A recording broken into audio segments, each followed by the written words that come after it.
अस्सलाम वालेकुम, I am doctor Zeeshan Pasha from skills.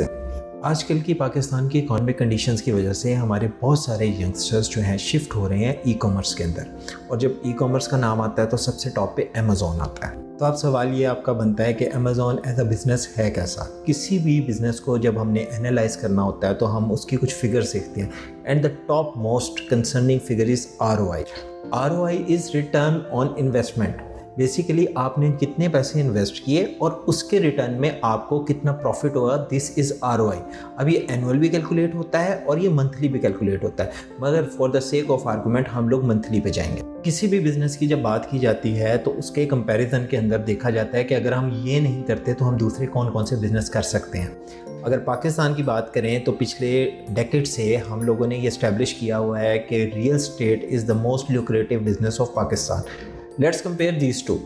अगर हम आज की तारीख के अंदर 5 मरले का मकान बहरिया टाउन में लेना चाहें तो हमें 2.5 करोड़ का मिलता है, और हम अगर उस 2.5 करोड़ का मकान लेके नया अच्छा बना हुआ उसको हम रेंट आउट करें तो हमें मैक्सिमम जो आउटपुट दे सकता है या रेवेन्यू दे सकता है दैट इज़ 80,000। अब जब हम ROI कैलकुलेट करेंगे, 80,000 को डिवाइड करेंगे और इसका ROI कैलकुलेट करेंगे, the monthly ROI is 0.32%। Now 0.32% is the ROI of the most lucrative business in Pakistan. Now this is very interesting.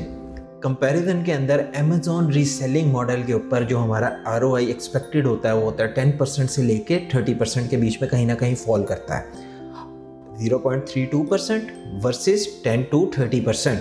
But for the sake of argument हम लोग consider करते हैं कि हमारा मिनिमम जो ROI टारगेट है हम वो अचीव करते हैं, दैट इज़ 10%।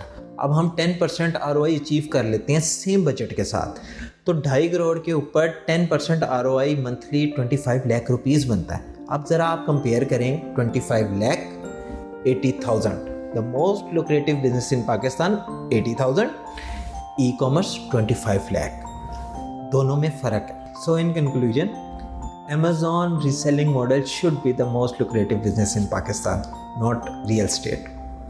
Allah Hafiz.